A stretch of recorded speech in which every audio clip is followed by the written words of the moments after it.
پارلمانا سویدê perwerdekirin û amadekirina demokratên paşerojê bi karekî gelekî girîng dizane û loma jî çalakiyek heye bi navê Perlemana Ciwanan.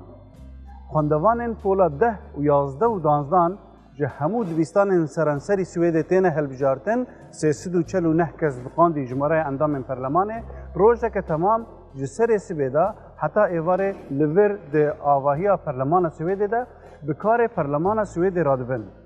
Li 15 lijneyên Perlemanî têne dabeşkirin û serokê Perlemana Rasteqîne jî wî karî ji serê sibê de heta êvarê birêve dibe.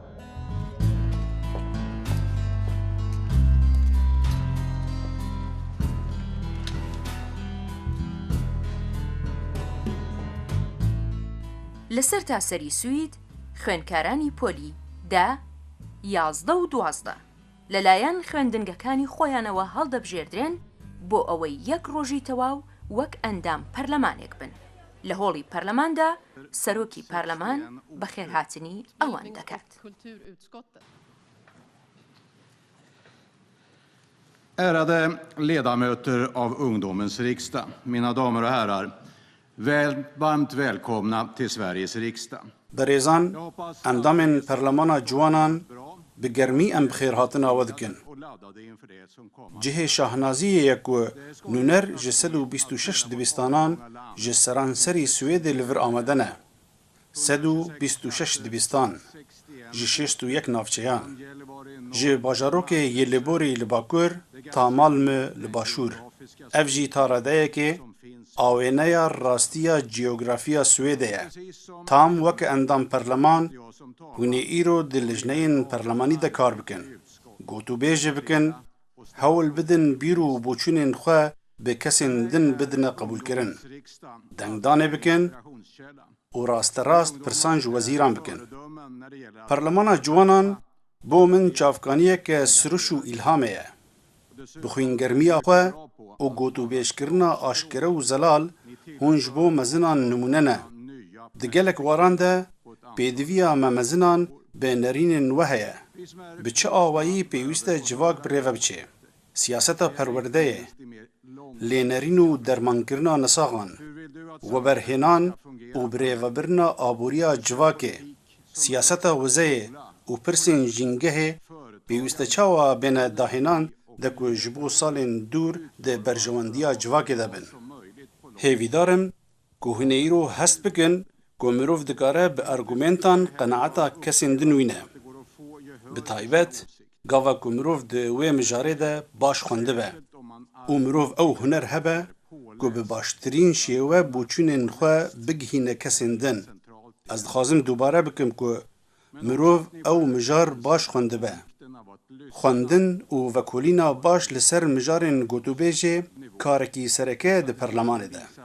Her wiha, pêwîst e endamên Perlemanê hunera guhdarîkirinê hebin û mixabin ev huner di siyasetê de kêm e. Dan û standin tiştê sereke ye di karê me de. Divê mirov bikaribe çareyên tewafuqî peyda bike.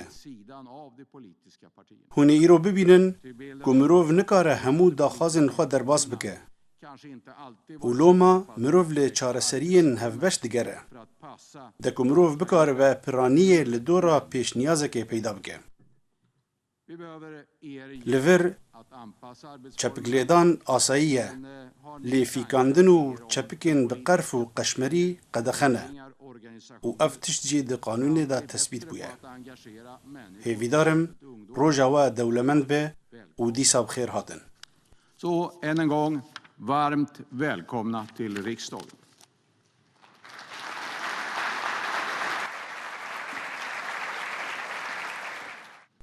دوای قسەکانی سەرۆکی پارلەمان لاوان دەچنە ناو لیژنە پەرلەمانیەکانیان بۆ ئەوەی بە قوڵایی وتوێژ لەسەر پێشنیارەکانیان بکەن. لەبێ زۆر گرنگە کە هەموو ئەندامانی لیژنەی پارلەمانی پێشنیارەکانیان خوێند بێتەوە پێش ئەوەی بێنە کۆبوونەوەکە. دوای ئەوەی کە دەنگدان لە لیژنەکەدا پێکدێت، ئاکامی هەڵبژاردنەکە دەکەوێتە کۆبوونەوەی گشتی. پشتی نیڤرۆ پەرلەمان دجivê ji bo gotûbêjkirina pêşniyazeke hikûmetê û pêşniyazên lijneyên perlemanî. Nûnerê her sinifekê angopolekê dikare pêşniyazekê beramber ya hikûmetê û ya lijneya perlemanî bike û her kes dikare du xulekan deng bike. Otroligt mycket flyktingar. Vi måste kunna ha pengar för att anpassa dem. زۆر پەنابەرمان وەرگرتووە. دەبێ پارە هەبێ بۆ ئەوەی ئەم پەنابەرانە تێکەڵ بە کۆمەلگا بکەین، کاریان بۆ بدۆزینەوە، ڕێگا بۆ خوێندنیان خۆش بکەین. ئێمە پێشوازیان لێ دەکەین لە سوید، بەڵام کە لێرەمانەوە دەبێ یارمەتیان بدەین. ئێمە پارەی زۆر دەنێرین بۆ وڵاتانی فەقیر، بەڵام پێویستە بیر لە خۆشمان بکەینەوە. Herr talman, ärade ungdomsriksdag. Birêzan endamên perlemanê. Ez daxaftina Sîsîle de şaştiyên mezin dibînim. Ew civaka me dabaş dike weke em û ew. Dixwaze bibêje ku Swêdî ciyawaz in, yan jî ji kesên din baştir in. Ev bûçûn kirête. Gelek kes li Swêdê hene, xebatê dijî bûçûnê nûsa dikin. Boçi em ew qas ji xwe razî ne? Rast e giring e mirov li vir alîkarî xelkê bike. Lê divê em ji bîr nekin jî ku berê jî rewşa me gelekî baş e. Nexwendî li Swêdê nînin. Kesên li vir rûniştî kesek hinekî nexwendî nas dikin. Lê heman demê nîvê zarokên Efganistanê bêxwendin in. Ev tiştan ne hindik e. Pêwîst e em alîkarî bikin. Det är som att 50% av barnen i Afghanistan inte går i skolan. Det säger ganska mycket. Det är klart att man kan hjälpa till. Cecilia Karlsson. Ja för reservationen 2, nej för reservationen 3. Är röstningen avslutad? Piştî hemû gotûbêjan dengdan çê dibe. Svaret är ja. هەر پۆلێک پێشتر پەرلەمانیان ئاگادار کردووەکە دەیان هەوێت چ پرسیارێک لە کام وەزیر بکە.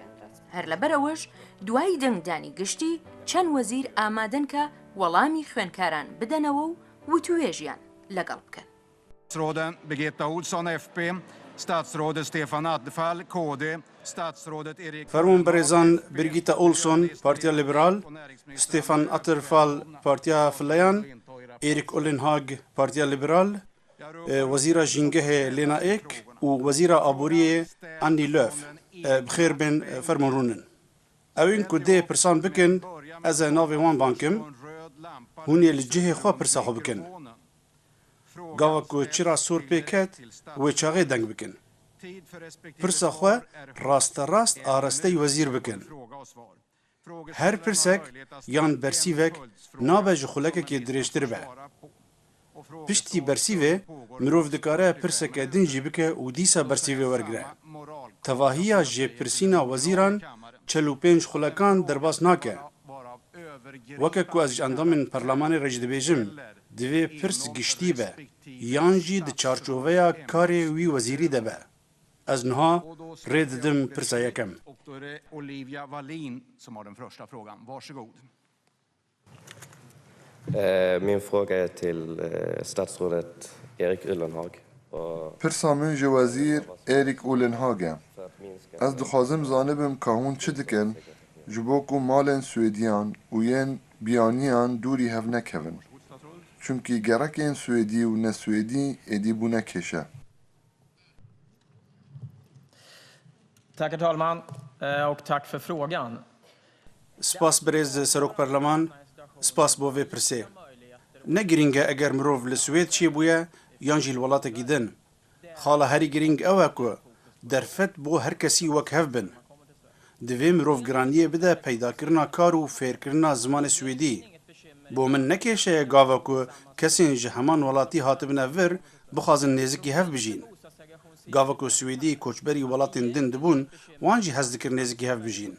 Kêşe ew e ku hinek gerek yan menteqe hene, piraniya nişteciyên wan gerekan bêkar in. Li wir kêşeyên civakî zor in. Xwendin li dibîstanên wan encamên baş nadin بۆ من ئەvە کاکلا ئاریشەیە جدەبوونەیە. bra. Det är det som är kärnan i bostadssegregationen. Di dawiya rojê de şêweyê axaftina xwendevanan dête nirxandin û xwediyê baştirîn axaftin xelatekê werdigire. Som ska dela ut årets retorikpris på Ungdomens riksdag. Varsågod, Vivian.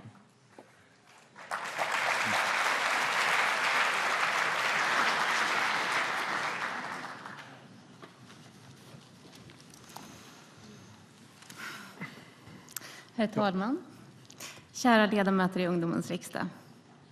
Det har varit otroligt roligt att få sitta och lyssna här på بەڕێز سەرۆکی پەرلەمان ئازیزان ئەندامانی پەرلەمانی لاوان ئێوە هەمووتان دەزانن کە نزیکەی پێش 2000 ساڵ پێش ئێستا باو باپیرانمان وتویانە ئاخافتن دەسەڵاتە.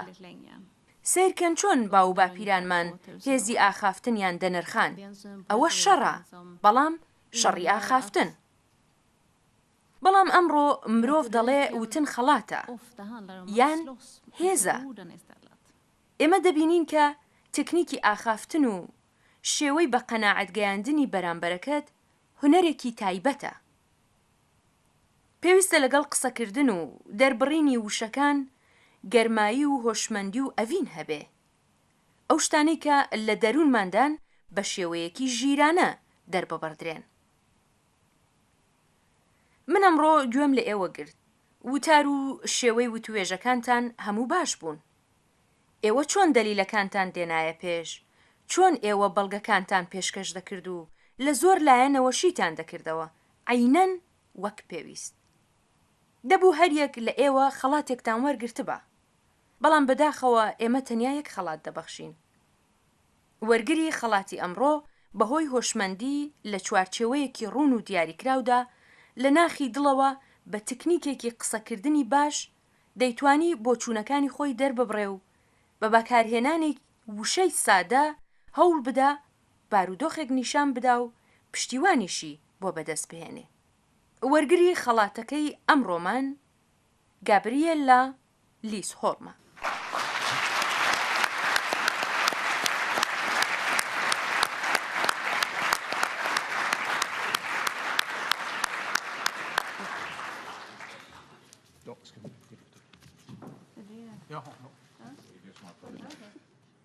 Tack så mycket.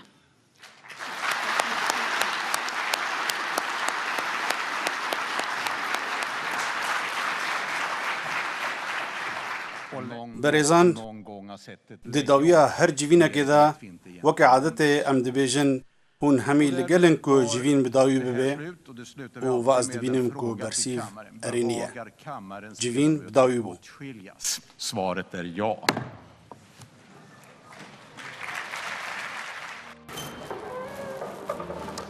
و ایرو مدید که چاوا خواندوان پولا 10 و 11 و 12 جه دبیستان سرانسری سوید هاتن کار اندام پرلمان گرتن سرخوا ده 15 لجنه پرلمانی ده کار کرن گوتو بیش کرن به سروک پرلمان ردن کرن وزیر راستقینه هاتبون رونشتبون و پرس خوا آراسته وزیران کرن و جواب جیج وزیران ورگرتن و دداوی ده جی خلاتک هات دابش کرن خلاتا گوتارا حري بتأثيره باندور